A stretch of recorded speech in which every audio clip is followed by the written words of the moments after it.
নমস্কাৰ স্বাগতম জনাইছো আপুনি চাই আছে ইভিনিং হেডলাইন ষ্টুডিঅ'ত মই গীতাশ্ৰীৰ প্ৰথমে খবৰ এনকাউণ্টাৰ হৈছে আকৌ বকলিয়া ঘাটৰ ঠেকেৰাজানত আৰক্ষীৰ এনকাউণ্টাৰ আৰক্ষীলৈ লক্ষ্য কৰি গুলি চালনা কৰিছিল ডকাইতৰ দলে আৰু আৰক্ষীয়ে যেতিয়া গুলিৰে প্ৰত্যুত্তৰ দিলে নিহত হৈছে সেই গুলিত এটা ডকাইত নিহত ডকাইতটো হৈছে শাহিদুল ইছলাম পলাই হাৰিছে কিন্তু ডকাইত আন কেইবাটাও আৰু আৰক্ষী আৰু এই ডকাইতৰ মাজত যি গুলি চালনা হৈছিল তাতে গুলি চালনা কৰি একাংশ ডকাইতে পলায়ন কৰিছে কেইবাটাও ডকাইতে পলাই হাৰিছে অঞ্চলটোত বাহৰ পাতি আছিল প্ৰায় 4-5টা ডকাইতৰ এটা দলে আৰু দলটোত প্ৰত্যক্ষ কৰি ৰবলৈ যেতিয়া নিৰ্দেশ দিছিল আৰক্ষীৰ নিৰ্দেশৰ পিছতে গুলি চালনা কৰিছিল ডকাইতে গুলি চলাবলৈ আৰম্ভ কৰিছিল আৰক্ষীলৈ লক্ষ্য কৰি আৰু আজি পুৱতি নিশা সংঘটিত হৈছিল এই ঘটনা ডকাইটোৰ কবলৰ পৰা এটা .22 পিষ্টল লগতে 1 ৰাউণ্ড গুলি উদ্ধাৰ কৰা হয় নিহত ডকাইটো হোজাই আৰু কাৰ্বি আংলং জিলাৰ কেইবাটাও গোচৰত অভিযুক্ত হৈ আছিল ডিফুট সংবাদ মেলত ঘটনাৰ সবিশেষ প্ৰকাশ কৰে কাৰ্বি আংলঙৰ আৰক্ষী অধীক্ষক সঞ্জীৱ কুমাৰ শইকীয়াই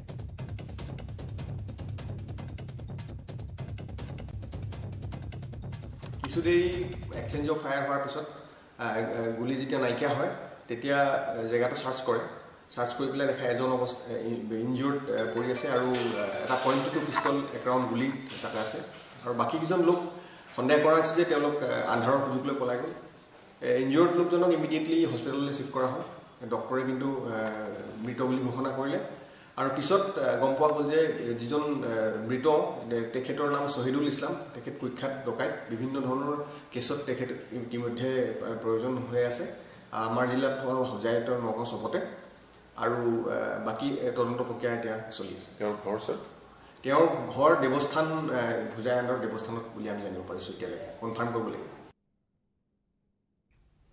আৰু এই গোটেই ঘটনাৰ সবিস্তাৰে জানিম সংযুক্ত হৈছো আমাৰ ডিফুৰ সাংবাদিক নিৰ্মল থাপাৰ সৈতে নিৰ্মল কি হৈছিল আৰক্ষীলৈ লক্ষ্য কৰি ডকাইতৰ গুলি চালনা তাৰপিছত ডকাইতৰ গুলিৰ প্ৰত্যুত্তৰ দিলে আৰক্ষী আৰু তাৰপিছত এটা ডকাইতৰ মৃত্যু ঘটিছে যিহেতু বৃহস্পতিবাৰ পুৱতি নিশা বকলিয়া ঘাটত ঠেকেৰাজান গাঁৱত এই ঘটনাটো ঘটিছিল এই ঘটনাটোৰ বিষয়তে যোনজন নিহত হয় এজন শহীদুল ইছলাম আমাৰ 30 বছৰ বয়স মানৰ আছিল সেই নিশাত ডকাইতি দলৰ উপস্থিত আছে বুলি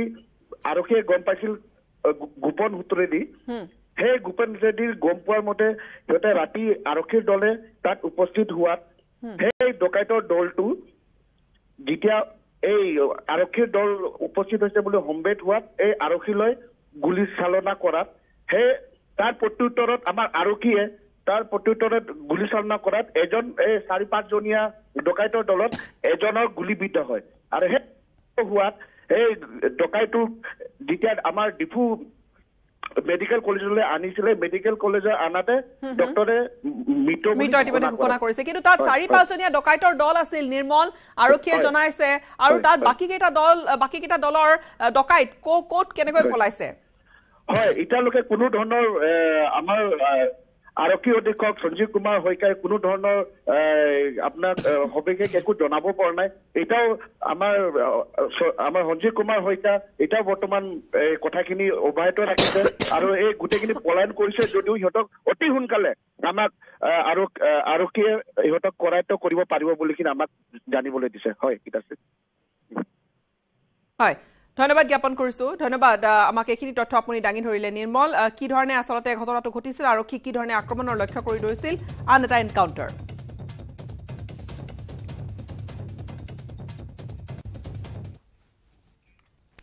দৰঙত দিন দুপৰতে দুৰ্বৃত্তই গুলি চালনা কৰিছে ভাৰতীয় ষ্টেট বেংকত গ্ৰাহক সেৱা কেন্দ্ৰত গুলি চালনাৰ ঘটনা ডকাইতিৰ উদ্দেশ্যৰে প্ৰৱেশ কৰিছিল 3টা দুৰ্বৃত্তই দৰং উদালগুৰি সীমান্ত অঞ্চল 1 নম্বৰ বৰঝাৰস্থিত ভাৰতীয় ষ্টেট বেংকৰ গ্ৰাহক সেৱা কেন্দ্ৰত এই ঘটনা গ্ৰাহক সেৱা কেন্দ্ৰৰ স্বত্বাধিকাৰী ৰাহুল পাল আৰু টকা বিচাৰি হুলস্থুলীয়া পৰিৱেশৰ সৃষ্টি কৰাৰ লগে লগে ওচৰ চুবুৰীয়া দোকানী ওলাই আহে আৰু তেনেকৈ ওলাই অহা দুৰ্বৃত্তই একজাই গুলি ফুটাই তাৰ পৰা পলাই পত্ৰক দিলে হেলমেট দি মুখ ঢাকি 3 দুৰ্বৃত্তই বাইকত উঠি পলায়ন কৰে দলগাঁও আৰক্ষী উচ্চপদস্থ বিষয়া ঘটনাস্থলীত উপস্থিত হৈ অনুসন্ধান অব্যাহত ৰাখিছে আৰু এই ঘটনা কেন্দ্ৰ কৰি এতিয়া চেপা উত্তেজনাৰ সৃষ্টি হৈছে গোটেই অঞ্চলটোতে আহি কিনে কৈ আছে যে পইচা কিমান আছে বোলা সব কেইটা বোলা আৰু পিছল দেখাই আছিলে অলপ হাতাপাই হৈছিল হাতাপাই হোৱাৰ পিছত মই হাল্লা কৰিলোঁ হাল্লা কৰোঁতে গুচি গ'লোঁ বাহিৰৰ পৰা দুজন আহিছে এজনৰ হেলমেট আছিল আৰু এজনৰ মাস্ক আছিল মই পিষ্টলটো ডুপ্লিকেট নেকি বুলি বাইকটো উল্টাই দিম বুলি গৈ তিনিটাকে বাইকটো উল্টাই দিম বুলি মই হাত এনেকৈ কৰি গৈছোঁ। এই 4-5 ফুটৰ ডিষ্টেঞ্চ থাকোঁতে ভৰিত মোৰ গুলি চলালে। গুলিটো লগা নাই অৱশ্য, তাত কাৰ্টুজটো দি অলপ লাগিছে মোক। 5-10 মিনিট বিষাই আছিল। তাৰপিছত কিবা ইমানতে সিহঁতে গুচি গ'ল আৰু।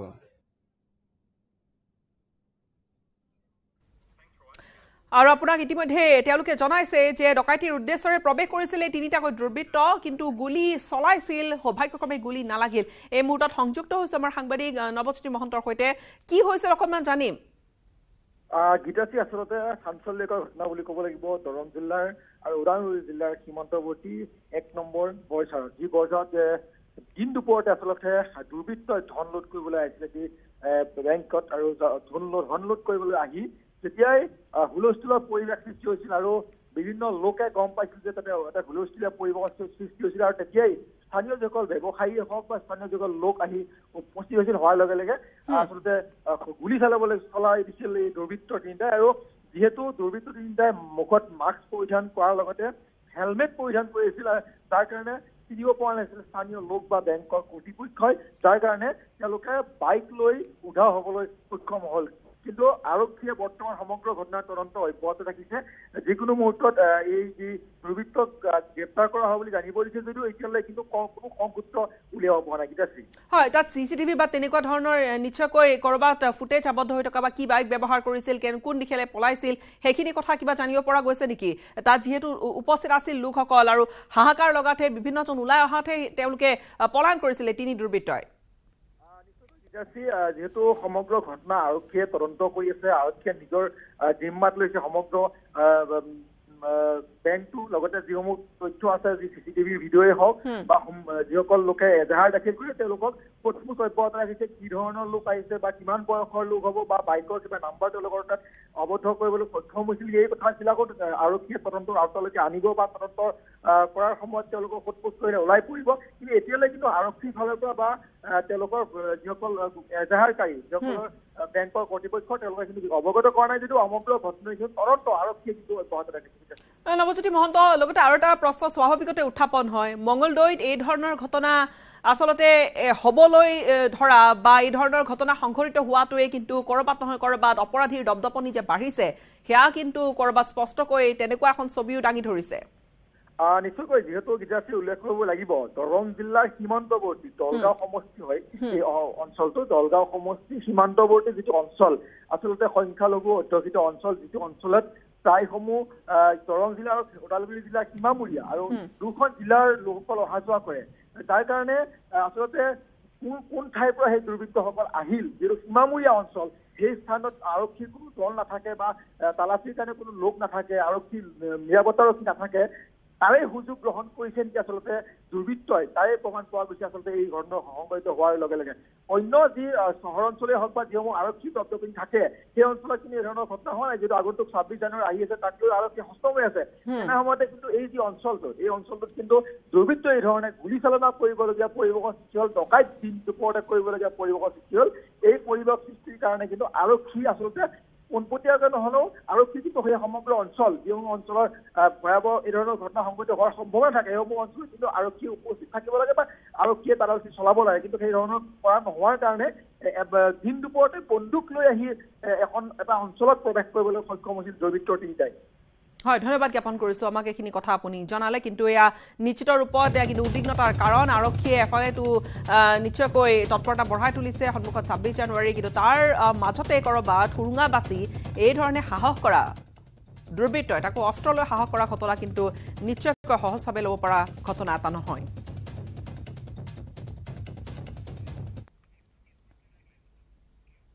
কৰ্ণাটকৰ হুবলিত প্ৰধানমন্ত্ৰীৰ ৰোড শ্ব' আমি ইতিমধ্যে আপোনালোকক পোনপটীয়া সম্প্ৰচাৰ দেখুৱাইছিলোঁ। প্ৰধানমন্ত্ৰীৰ ৰোড শ্ব' দুয়োকাষে পথৰ যথেষ্ট সংখ্যক মানুহ আৰু প্ৰধানমন্ত্ৰীয়ে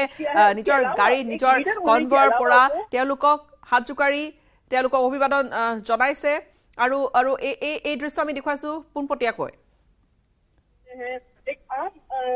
शख्स की तरह वो लोगों के लिए अपनी योजनाएं जब बनाते हैं तो उसमें झलक नजर आती है। तो जाहिर है प्रधानमंत्री का जो नेतृत्व है न केवल भारत में बल्कि विश्व स्तर पर भी जब हम देखते हैं प्रधानमंत्री जब दूसरे विदेश में भी जाते हैं तभी उनका स्वागत ठीक इसी तरह से होता है। संख्या में इंडियन डायस्पोरा उन्हें स्वागत करने के लिए सड़कों पर उतर आता है। तो प्रधानमंत्री की ये खासियत है, उनकी पर्सनालिटी, उनकी शख्सियत की ये खासियत है कि वो उनके सामने खड़े लोगों को एक्नॉलेज करते हैं, उन्हें समझते हैं। तो यही वजह है कि लोग भी उनका स्वागत करने के लिए हजारों की संख्या में यहाँ पर जुटे हुए हैं। और अब प्रधानमंत्री का जो काफिला है बस आगे बढ़ रहा है और कुछ ही देर में इस ग्राउंड में पहुंचेगा। जी, लगता है ग्राउंड के काफी करीब ये काफिला पहुंच चुका है आयशा, और 26वें राष्ट्रीय युवा महोत्सव का उद्घाटन करने वाले हैं प्रधानमंत्री नरेंद्र मोदी। क्या कुछ कार्यक्रम है प्रधानमंत्री का वहां पर, और किस तरह के वहां पर उद्घाटन के साथ साथ क्या प्रधानमंत्री वहां के युवाओं से संवाद भी करने वाले हैं आयशा? जी देखिए, इस वक्त प्रधानमंत्री आज इस यूथ फेस्टिवल का उद्घाटन करेंगे और उद्घाटन के बाद जो यहाँ युवक जुटे हुए हैं देश के अलग अलग हिस्सों से, ये तमाम युवक जो है हार्वर्ड यूनिवर्सिटी वापस लौट जाएंगे, जहाँ पर कई सारे सांस्कृतिक कार्यक्रम और कई सारे सेमिनार आयोजित किए गए हैं। आज प्रधानमंत्री नरेंद्र मोदी हुबली के इस ग्राउंड से यहाँ आए लोगों को संबोधित करेंगे और उसके बाद वो वापस नई दिल्ली लौट जाएंगे। लेकिन खास बात यह है कि इस जो नेशनल यूथ फेस्टिवल है, इसका थीम ही विकसित युवा विकसित भारत है। यानी युवाओं की सोच बदलने के लिए अगर हम युवाओं की सोच बदलते हैं तो ये बदली हुई सोच है भारत को विकास की राह पर ला सकती है। तो खास बात ये भी रहेगी कि इस यूथ फेस्टिवल के दौरान कई विशेष फ्लैगशिप योजनाएं जो प्रधानमंत्री नरेंद्र मोदी ने लॉन्च की है, जैसे startup India, digital India, new education policy, मुद्रा लोन, इन तमाम चीजों पर और खासकर अटल इनोवेशन पर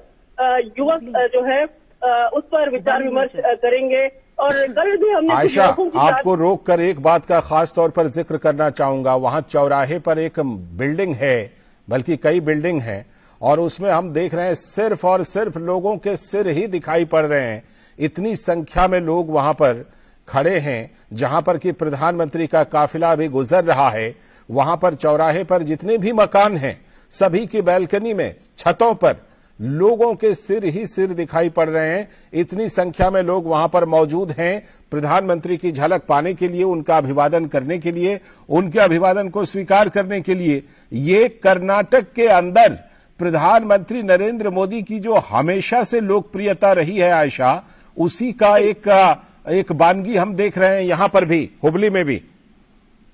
जी हाँ, बिल्कुल सही कहा आपने।